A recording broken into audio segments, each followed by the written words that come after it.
Well, hey, what's going on? Just turned on the Reds game. Haven't really watched anything. Not sure what's happening tonight.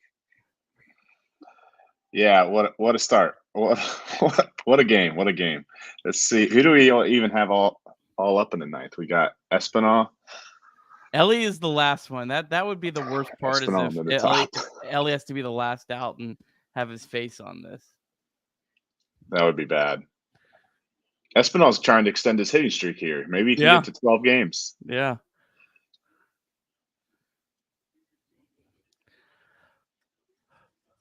Well, Greg, it's been a while. Had you on during the podcast in spring training when we got to hang out together. What you been up to, my friend? Yeah, just been enjoying a up and down Red season. Been writing stuff for Cincinnati Reds Talk.com, so you can find some of my stuff over there. Been obviously have the Twitter account, which is on here, Reds Daily 4, but been a wild season. Very up and down. Yeah, this game is, kind of predictable, kind of unpredictable. I don't know. It's crazy. Yeah, you had texted me during the game. Like I had pretty low expectations of the game. I think I maybe had a little bit higher expectations of getting no hit, but not much higher. Yeah. I don't know. Early in the game, the first inning, Snell looked so good in that first inning. I was like, oh man, this could be a disaster. But are you surprised they're letting him ride this out? I am a little bit. They said in the 7th he's never came out for the 8th, but he got through the 8th pretty easy. So, and now he's getting through the 9th pretty easy. Where are you at? Do you have 2 outs? I got 2 outs. I just saw the second out. We should have synced up for we should have synced up for this, but we're too late now. So yeah, I'm watching Ellie come to the plate. 113 pitches for Snell. I think we're pretty close. I think we're pretty close to. Yeah, everybody's on their feet. The Reds are going to give the Blake Snell standing ovation, I think. Ellie should bunt here. I was thinking that last inning when Friedel was up to the plate. Collide. Oh, what a disaster. Oh, man. Well. What a show to have me back, Kirby. I appreciate this. Appreciate you, Greg. Well, yeah, let's do a show. I won't make you watch the 4-minute intro tonight. Although, I don't know. Maybe people should. I don't know. We'll do the minute 30. We'll be right back. High drive. Left center field. Racing back to the Laurel Bourgeois. The Reds are National League Central Division champions. In the air, left center field. Did he? He did! He did! Reds win!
Well, hey, what's going on? Welcome to Chatterbox Reds. Good night for Trace to take off. Hope he's having a good time wherever he's at. But I'm joined by my friend Greg, you know him as Reds Daily 4, to recap the Cincinnati Reds game. Reds fell 3-0.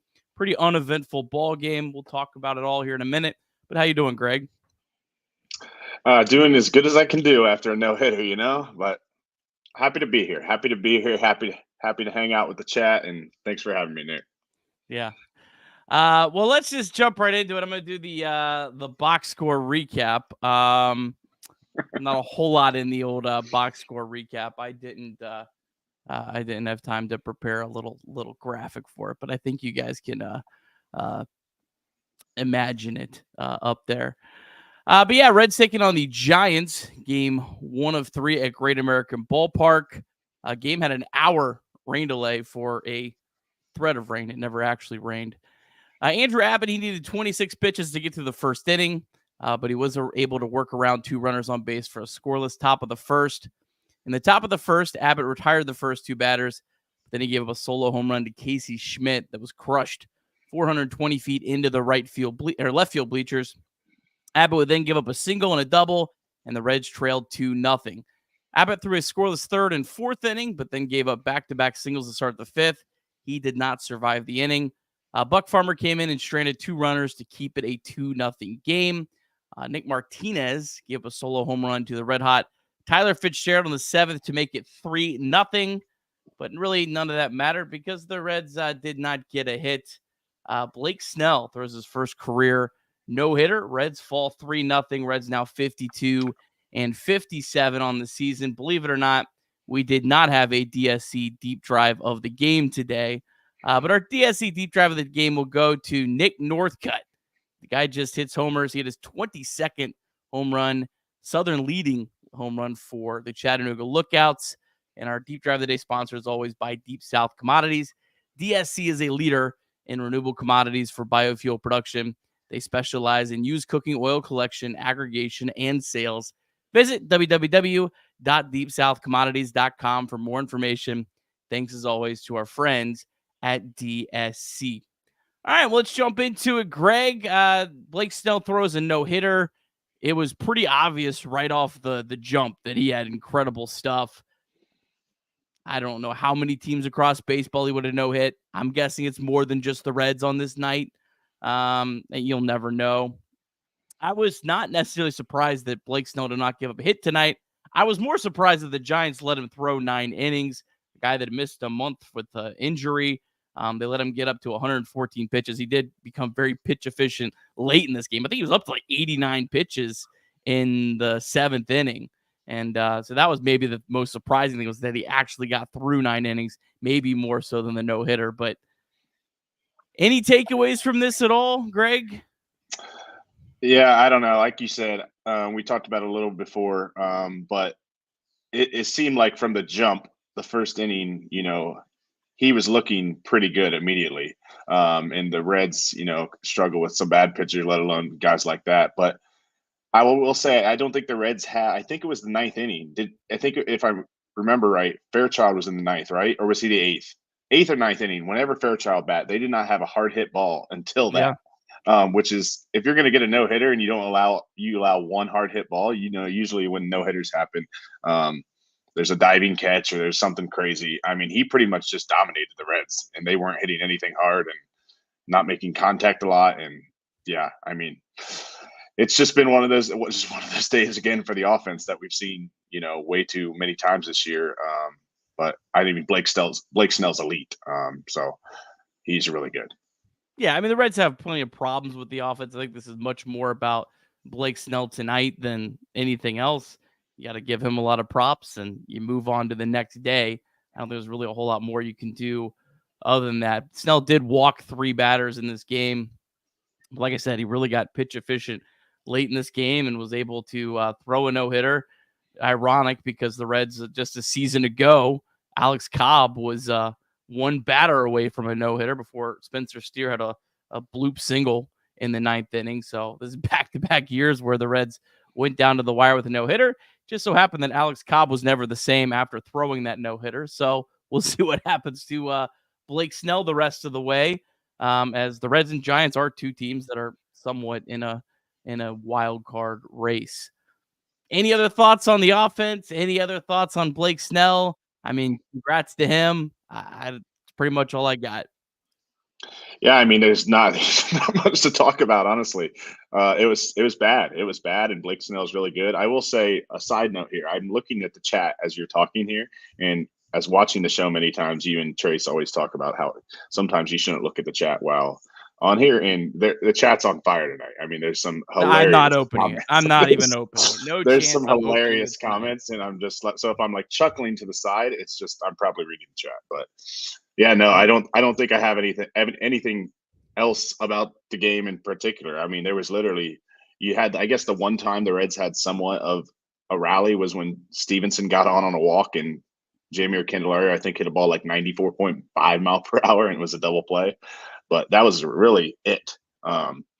So yeah, it was just nothing. I mean, it was uninspiring to say the least. Yeah.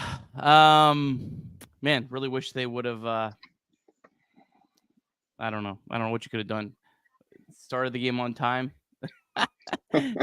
This would have been a good game. You know, you look at what like SNELL had done. This would have kind of been a good game to take a gamble of maybe you run into rain, and the rain never came at all. But yeah, just not a lot tonight. I guess we move on to Andrew Abbott. You tweeted out it was a weird stat line for him, and I think that's probably the best way to describe his night. 8 strikeouts. You don't see a lot of those performances from Andrew Abbott, especially when he only went 4 1/3 innings. Did give up 7 hits, did give up that one home run that was absolutely crushed from Casey Schmidt. Just, I mean, I don't know. It was an okay start from Andrew Abbott. The homers are a little bit of a concern for me. I think he's leading the National League in home runs right now. He's done a great job this year of limiting damage, but I do worry a little bit how sustainable that is. You know, how sustainable it's going to be to only have your homers be a bunch of solo home runs and not start giving up the 2-3 home runs, because he allows a lot of base runners. It's not like there's never traffic on the base runners. It seems that he's able to strand able to strand when he has multiple runners on base. Gives up a lot of solo home runs. That's my biggest concern about him going forward. And it'll be interesting to see what Andrew Abbott does here at the end of the year, because obviously last year it was a little bit before now, but this is when he really started to kind of struggle down the stretch. Yeah, I totally agree. I was actually going to bring that up. I mean, I think it's a weird start because he went 4 1/3, obviously didn't go deep in the game, gave up 7 hits. He was kind of getting hit kind of hard. But like you said, he struck out 8, which Abbott's not a big strikeout guy. So just kind of a bizarre start. This is 3 times in the last 4 games that he's pitched that he hasn't went 5 innings. And that was the first thing that came to my mind. You know, you saw the second half of last year, and he really struggled down the stretch. And I'm just beginning to wonder if we're seeing kind of the same thing that we saw last year when Abbott kind of struggled down the stretch.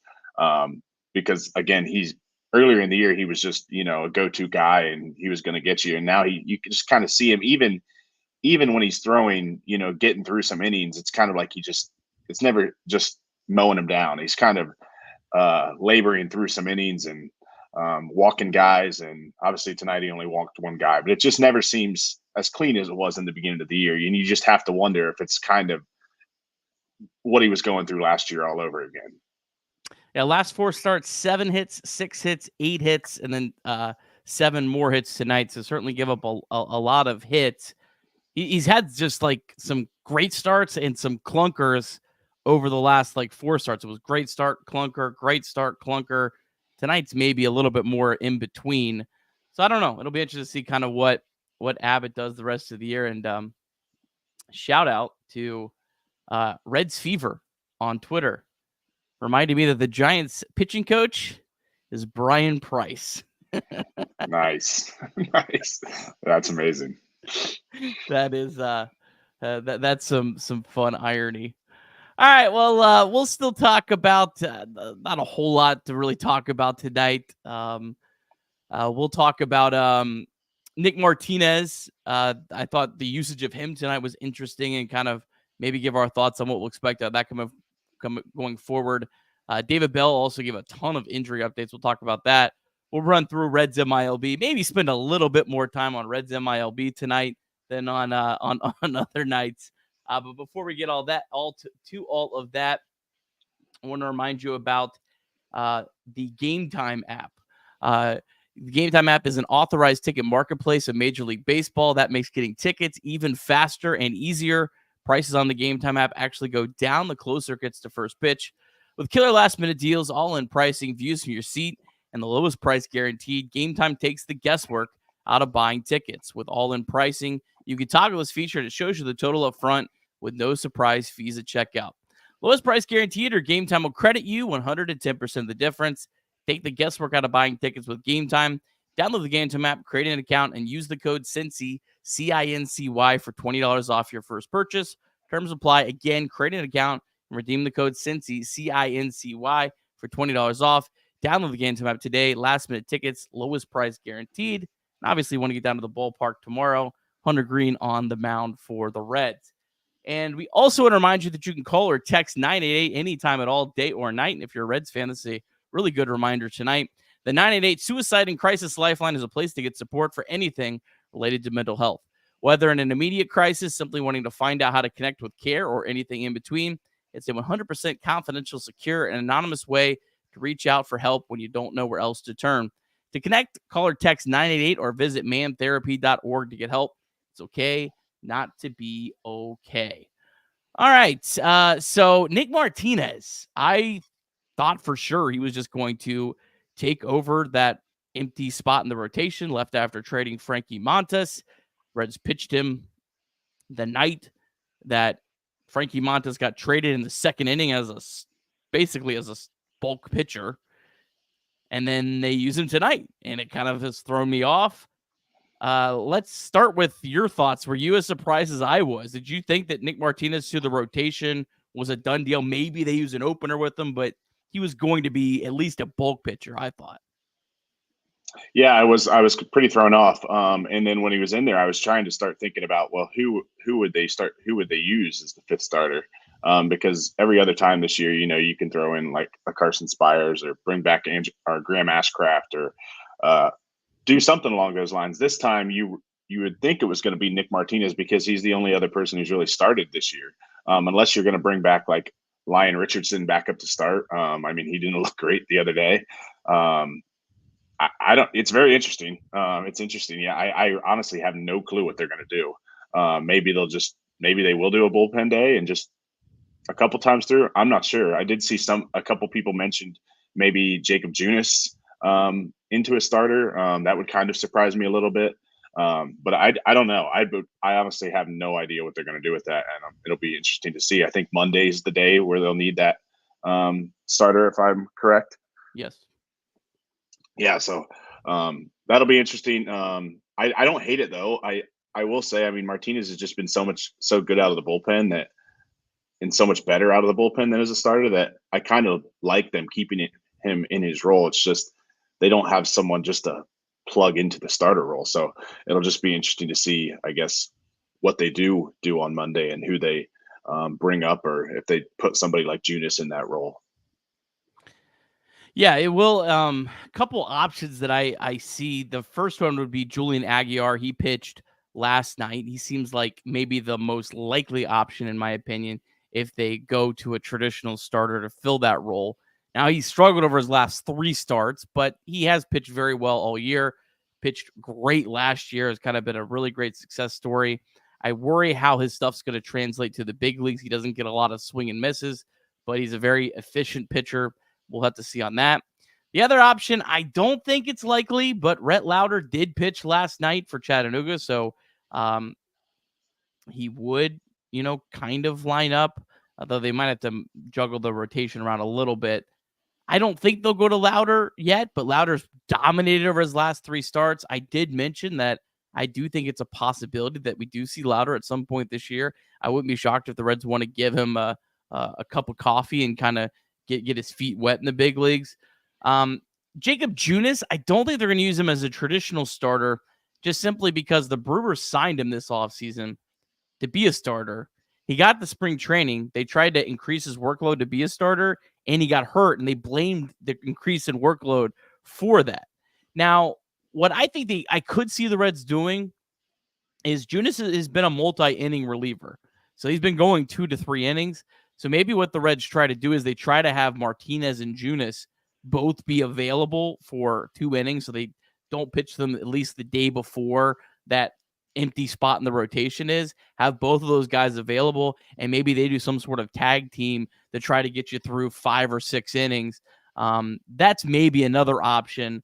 I don't think Lyon Richardson, I don't believe, can be called back up because this was actually a normal call up and sent down. So I think they'd have to, unless there's an injury replacement, they can find a way to get him back on the roster. So I don't think he's an option right now, but that'll be certainly something interesting and probably the most interesting thing to come out of this game on the Reds' perspective in terms of what to talk about tonight. All right, so let's get into David Bell had a lot of pregame comments on Friday. We'll start with the first one. Interesting wording. I don't know what to make of it. Matt McLain had a setback with a stress reaction in his rib cage. He's shut down for 3 days, but still on track for an August 12th rehab stint. Do you read that as that's trying to be very optimistic that he's still on track? Yeah, I mean, I always hesitate with anything David Bell or the front office says about injuries because usually they're going to try to be optimistic and not tell you the world's on fire. But I will say I kind of understand it just on the fact that it's unrelated to his shoulder injury. So if it's simply just taking him away from baseball activities for 3 days, maybe they think, yeah, we can still get him on his rehab by the 12th. Now, I know I've gotten a ton of people saying today, like, why even risk Matt McLain at this point? It doesn't seem like the Reds are going to make the playoffs at this point. I mean, unless they just go on a crazy run. So why even risk it? Just come back next year. I don't know. I don't know really where I stand on that, and the fact that like I think it is good to get him some plate appearances and get him against major league pitching. I mean, if not, it'd be a year and a half basically that he hasn't pitched major league pitching unless you count spring training. So I would like to see him, even if the Reds are out of it, just to, now I don't want to see him if it's really risking injury. So I guess I fully trust I'd have to fully trust the training staff of, hey, he's coming back and he's 100%. But I don't know on the comments. I mean, it's never good to see your setback. But it almost seems like, yeah, it's a setback, but it's not as big of a deal. And maybe that's what the Reds want me to think. It's not as big of a deal. And it maybe is a bigger deal than I'm making it out to be. But that's kind of my thoughts on the whole, his comments and the Matt McLain situation. It'll be interesting to see. I wouldn't be surprised if we don't see Matt McLain at all this year. But that's just me, and especially when you see this new news, I guess. I don't think that helps it, but who knows? Yeah, I agree. I don't think it's necessarily completely likely that he comes back, but I do agree with you that I don't, if it's not some big risk to injury, I don't see why you just save him for 2025. Like, he's not a pitcher. Like, you maybe with a pitcher you would understand that, not getting a guy back. But I do think it's important for him to get some at bats this year, to get back and get comfortable, to get into a rhythm as he goes into the off season. I think that would only help him if it's not some big risk to injury. So if he works his way back and he plays in 5 games at the end of the year, I think that can be valuable. I don't see a big value of not risking him coming back out. I mean, knock on wood, most position player injuries aren't usually longer than a full off season anyway. So if he came back and got hurt, it's not like you're risking all that much. I would prefer him to definitely try to come back and get in action and be able to get into like a somewhat of a normal off season. The other injury updates, Brent Suter started throwing, but no timetable yet on his return. Emilio Pagan will start a rehab assignment on Saturday for Louisville. So that's a concrete injury update there. He's going to make 3 to 5 outings before his return. So I think that would be nice. I think Emilio Pagan's a good pitcher. I'm not 100% sure. We'll have to see. And then Ian Jabot had a cortisone injection and a small tweak of his calf. He'll be out maybe a few days. Ian Jabot maybe is the one guy I'll have to see when he comes back. He might be less likely to come back than Matt McLain. Yeah, I was just going to say he seems like one that I would be surprised to see at this point. I mean, every time he's tried to come back this year, he's re-aggravated something. So, and again, with pitchers, like you said, position players have kind of less risk. Pitchers, you worry about them, hurting something again. And the Reds have plenty of bullpen guys. I don't know why you would risk someone like Jabot coming back unless you really need him. And Pagan's interesting too. Just talking about Pagan, I mean, it feels like we haven't seen Pagan in forever.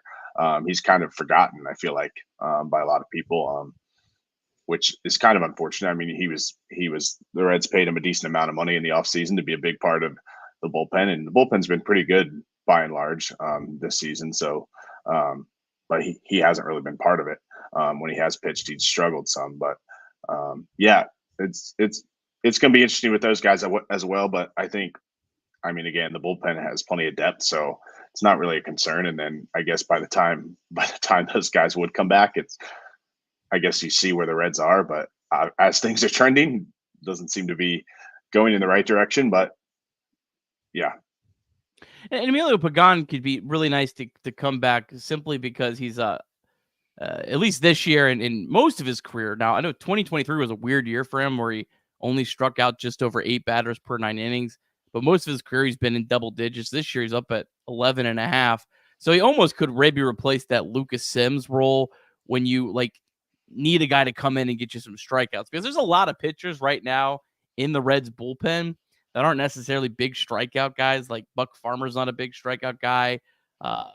Sam Moll's not a big strikeout guy.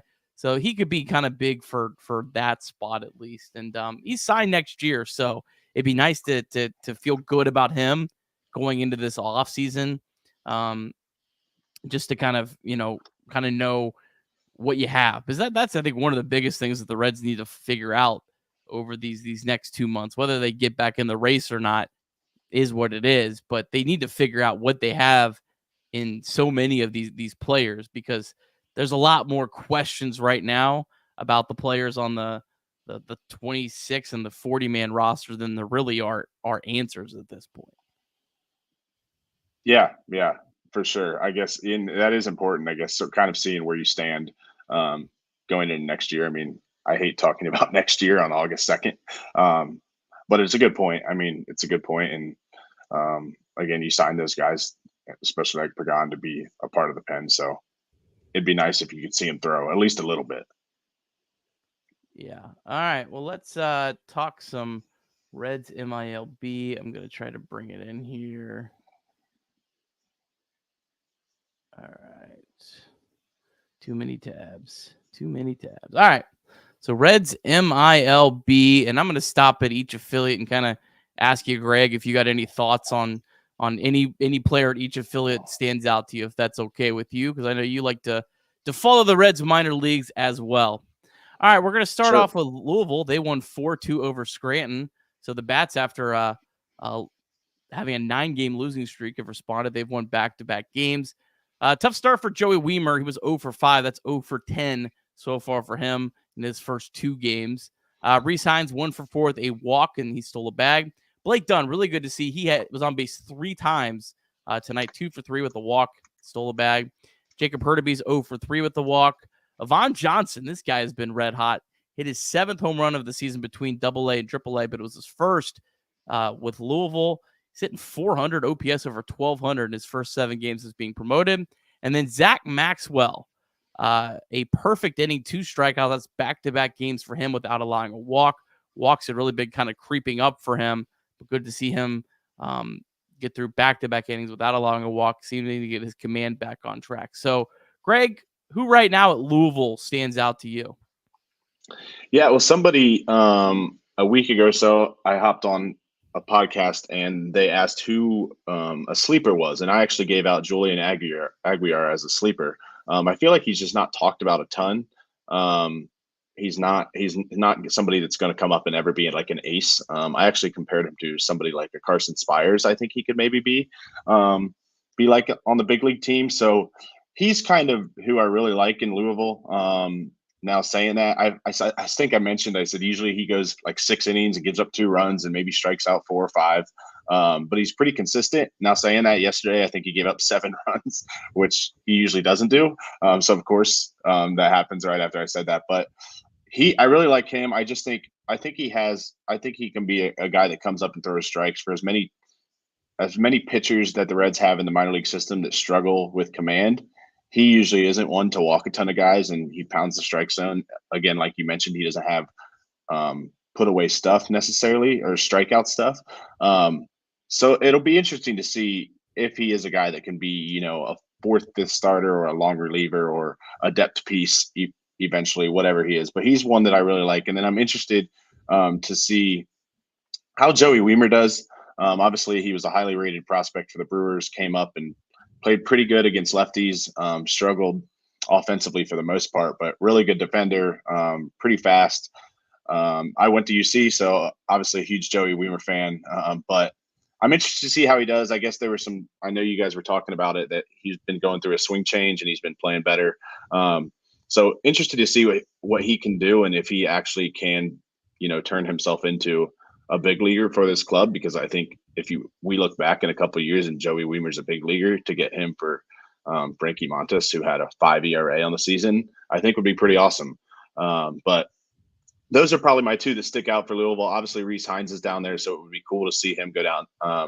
It would be cool to see him, play well after playing pretty well before he kind of got in a bad stretch. It'd be cool to see him just keep improving, because I think he's got a ton of upside if he can cut down on his strikeouts. So those are probably the three that I pay attention to the most in Louisville right now. All right, down to Double-A, Chattanooga. They're leading 4-2 over Pensacola. The game actually got suspended in the top of the fifth. Chase Petty was on the mound when the game got suspended. He went 4 1/3, 6 hits, 2 runs, 3 walks, 3 strikeouts. Did leave with 2 runners, or the game was suspended with 2 runners on base and 1 out. Nick Northcutt, as mentioned as our DSC Deep Drive of the day, did hit his 22nd home run of the year. That leads the Southern League. No one else has more than 17. Dominic Patelli 0 for 2. Austin Hendrick 0 for 3. So, Greg, the Chattanooga Lookouts 31-67. They're 31-67, and they've won 5 of 7. So it's obviously been tough times there. Avon Johnson was probably the best offensive standout, and he got promoted. So I guess you have to probably go pitching. Yeah, I mean, the two obvious ones are Chase Petty and Rhett Lauder, who were struggling earlier in the year with the Lookouts, and they both been pitched. Rhett Lauder's been amazing his last 3 starts. Petty has been really good. Tonight, he wasn't looking as sharp. I was watching it before the Reds game started, but he'd still only given up 2 runs, so it wasn't anything terrible. But yeah, that team, that I'm not sure they have a position player on the team that is going to see time on the Reds, honestly. I mean, maybe somebody gets time, guys get called up all the time that we don't expect to, like look at the catchers the Reds have called up this year, but they're rough. I do like watching Ruben Ibarra hit, just because he's a massive dude. But I think he's hitting like 220 down there. But he hits some home runs and he's huge and he's fun to watch. But yeah, there's not many bright spots. It's tough to watch Austin Hendrick. I was an Austin Hendrick stan for many years, and I think I've had to stop. I've had to jump off that train because it only seems to get worse. But yeah, the Lookouts, they can be rough to watch. I guess the other one I would mention, another pitcher, would be Luis May. He's an exciting pitcher down there and throws really hard, and he's fun to watch. Closer, I think, for the Lookouts. So he got called up from Dayton two or 3 weeks ago, maybe a month ago at this point. But he'd be one that I guess maybe not a ton of people know about that I watch. But yeah, the Lookouts, they're rough to watch, and that broadcast is even more rough to watch. So they got a lot of bad things going for them at the Lookouts. But new stadium coming though. They got a new stadium. That's right. That's right. Yeah, Luis May. The one nice thing he's done is he really struggled with his command at Dayton, but I think he's gone 8 innings. He's only walked 2 batters so far since getting promoted. So seems to be throwing strikes a lot more. So obviously he's a guy that has as much talent as any pitcher in the Red system right now. It's just a matter of throwing strikes, which is a pretty important part of pitching.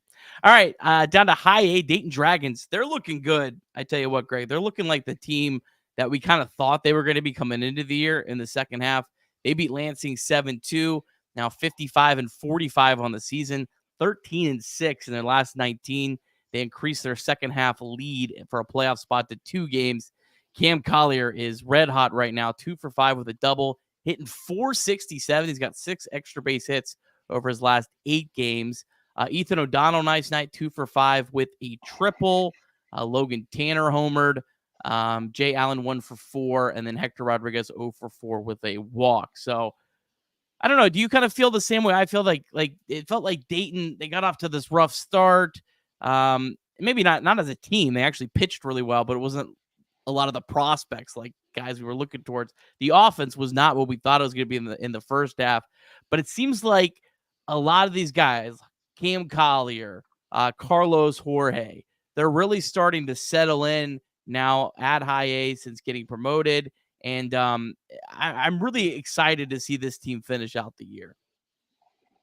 Yeah, I totally agree. They're probably my favorite team in the Red system to watch by far. I mean, offensively, almost the whole lineup you're excited to watch in some capacity. Even Jay Allen, who's really been struggling lately. In the first inning, he dropped down a bunt today, and they threw it over the first baseman's head, and he went to second. He's an exciting player. Carlos Jorge's really been heating up. Sal Stewart's been injured. Jorge was scratched tonight, so that's something to keep an eye on. They mentioned on the broadcast, so I'm not sure if he's dealing with illness or sick or whatever's going on there. But yeah, they're exciting. I mean, they are exciting to watch. Cam Collier, he seems like he's very streaky. When he's hot, he's just red hot. And when he's cold, he had a couple months there where he was cold. But what I think it's easy to forget about Collier when people criticize him when he's on these cold streaks is he's 19 years old. He was a first round draft pick, but he was supposed to be a senior in high school last year when he was playing professional ball. So his power has really impressed me. I mean, he has 15 home runs. The home run he hit last night was like a down and in pitch out of the zone. And then the other one that really excites me is Hector Rodriguez. I'm not sure how his chase, he chases a lot of pitches. I'm not sure how that holds up, as you go through the system. But he just has incredible hand-eye coordination where somehow he hits everything. He needs to walk more. He walks like 4% of the time. But yeah, just overall, the Dragons are so much fun to watch, and the lineup's a lot of fun. And yeah, they're exciting to watch. I think Jose Franco pitched for them tonight, and I didn't look at the box score, but they only gave up 2 runs as a whole, so he must have pitched pretty well again. But yeah, they're easily my favorite team in the Red system to watch. And really good broadcast as opposed to Chattanooga. Exactly. And Lansing, I tell you what, they had a really quality broadcast too. Watching a little bit this week. High quality graphics. Shout out to the people at Lansing. All right, down to low A, the Daytona Tortugas, they fell 4-1 to Dunedin. Tortugas now 2 games below 500, 48-50. They're a game and a half out of a second half playoff spot. So they're still right in the mix. Not a whole lot in this one. Sammy Stafora, 1 for 4. Eastmith Pineda, 0 for 4. Yerlin Confidant did homer. That's his 7th of the year. Also walked twice. A good night for him. On base 3 times. Greg, what stands out to you with the Tortugas? Yeah, I would say I like Ricardo Cabrera a lot. He's fun. He's hit pretty well this year. Still a really young guy. I think they just placed him on the injured list as well. So the Reds have had some injury problems down there. Alfredo Duno has been on the injury list, it seems like, all year down there after being healthy the first couple months.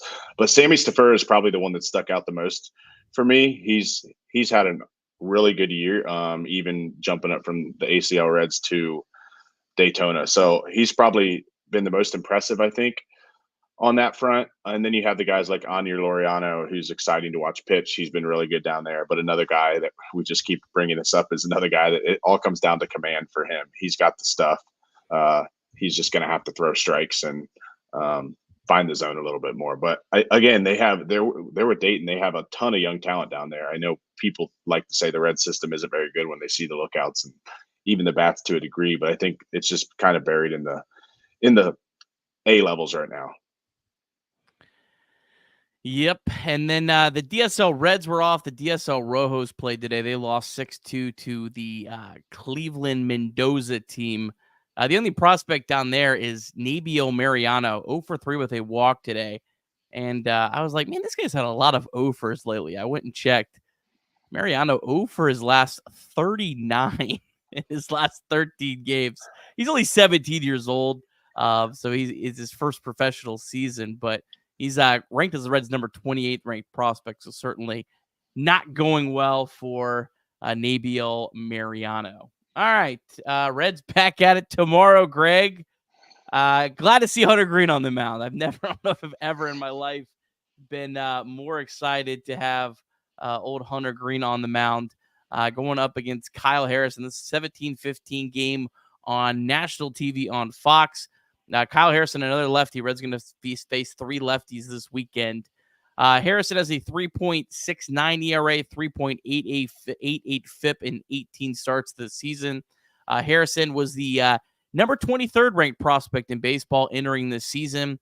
3rd round pick in 2020, a guy that flew through the Giants system. You might remember last August made a historic home debut. He's a local kid in San Francisco against the Reds. He struck out 11 batters in that game. He became the first Giants starting pitcher to begin a game with 5 consecutive strikeouts since Randy Johnson, and the youngest Giants pitcher with 11 strikeouts since Madison Bumgarner. Reds did put up 3 runs in 5 innings off him in San Francisco on May 12th this year. He actually walked 5 batters in that start, which tied a career high. Only done that in one other start. This will be his first ever start at Great America Ballpark. Reds are just 4 for 26 against Harrison. Candelario, Espinal, Friedel, India, the only Reds with hits. Candelario, the only one with an extra base hit, a double. And then for the Reds, Hunter Green, he had an incredible month of July. 0.33 ERA, 27 innings, 1 run, 9 hits, 29 strikeouts, 6 walks. Green's only faced the Giants once in his career. It was back last season. 5 1/3, no earned runs, 1 walk, 6 strikeouts in San Francisco. Active Giants just 4 for 18, no homers against Green. The players that have faced him the most are Matt Chapman and Mark Canha. They're both 1 for 5. Lamont Wade Jr. is 0 for 3. So, Greg, I mean, another tough matchup for the Reds. Hopefully, I don't think Harrison's as good as Snell, but obviously he's still another really good, talented lefty, and that seems like that's not a good recipe right now for the Reds. But the Reds, on the other hand, have Hunter Green, and he's made some big starts. He's been a big stopper for the Reds. Sometimes, like in Tampa, they weren't able to get the result out of it, but he's had some really, really big starts for the Reds in games like tomorrow where they really need it. Yeah, it's hard to be confident, I guess, with the offense after watching a game like tonight. I think the Reds are 14-20 against left-handed starters on the season, which is pretty rough, considering they're 4 games under 500, I think, or 5 on the season. So they're worse against lefties and righties. But yeah, Hunter Green's on the mound. I mean, he was as good as any pitcher, and literally, I think the best pitcher in baseball in July. So I always enjoy watching when Hunter Green is on the mound. It's been just unbelievable to watch what he's done this year and the steps he's taken. I mean, just looking at the graphic there, he has a 2.97 ERA. I mean, if we would have said that in the offseason, I think that we would have said that's a dream. But it's just Hunter Green's been unbelievable. He's just one of those guys that anytime he's out there on the mound, you feel like, the team has a chance. Again, like you said, it didn't work out against the Rays. The bullpen blew it late. But, I think Hunter Green's probably one of the cooler stories on the Reds this season. And I think we're going to need another gem from him tomorrow. It's hard to keep jumping on his shoulders, and the Reds don't seem to ever score when he's out there. But maybe tomorrow they'll break out. I'm going to speak it into existence here, and we'll just pray. We'll just hope and pray that tomorrow's the day where they break out. Sometimes that'll happen the day after a no-hitter. That's what I'm going with anyway. That's what I'm telling the people, even if I don't believe it deep down. We've seen this offense have some wild performances where they've hit some great pitchers, then they've struggled with some bad pitchers. It's been you honestly never know what you're gonna get. Like if you try to predict Reds like team total lines on any given night, I mean that's got to be one of the hardest bets in baseball is the Reds team over or under on any given night because it's never usually close. It's usually way below or it's way above. It feels like that's kind of the way this season has gone. All right, we did get a super chat. We'll get to that on the way out here. Game Day 513 tried to donate the amount of hits the Red Legs got tonight, but it didn't go through for some reason. Oh well, that was a good super chat. That was fun. That's the least. That's what I mean. The chat's been on fire all night. I've laughed like 27 times internally looking over at the chat tonight. Yeah. All right. Yeah. And again, like you brought up I was actually looking at that earlier. The the record versus lefty versus right. Reds are 14-20. They're actually a game above 500 against right-handed pitching.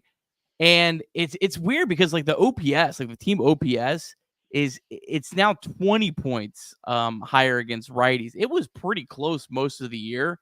I kind of been tracking that, but the record has not gone that way. So I don't know. Maybe there's some inflation in there. I'd have to do a little bit more digging into why the record, or maybe just random too, and then obviously some nights like tonight, which is not very random. It's just Blake Snell not being human. But Greg, thanks for toughing this one out with me tonight, my friend. I'll have to bring you back on a night where it's a little more fun to do one of these. But any final parting thoughts for the people? I don't know what final thoughts I have. I told myself I was gonna bring energy. I was gonna be electric tonight, and then the Reds got no hit. So I don't think I have any energy to give. But no, I don't know. I mean, this team, I think they are what they are at this point. I'm about as optimistic as anybody, I think, for the most part. But at this point, I think it's who they are. They're just inconsistent, and they're just not very good offensively, and that just is what they are. So I think let's hope tomorrow they come out, and let's hope we finally get Hunter Green some run support, and that's what I'm going to go with for now. And yeah, one big question for you: where'd you get those headphones? So the people want to know. I think the Apple Store. They're Beats. All right. Love it. All right, Greg. Appreciate no free ads. No free ads. Yeah. My man remembers. All right. Well, we'll do this again tomorrow. Craig will be on the show tomorrow night. Hopefully, we're talking about a great Reds win. If not, we'll still be here either way. All right. Have a great night, everyone. Go Reds.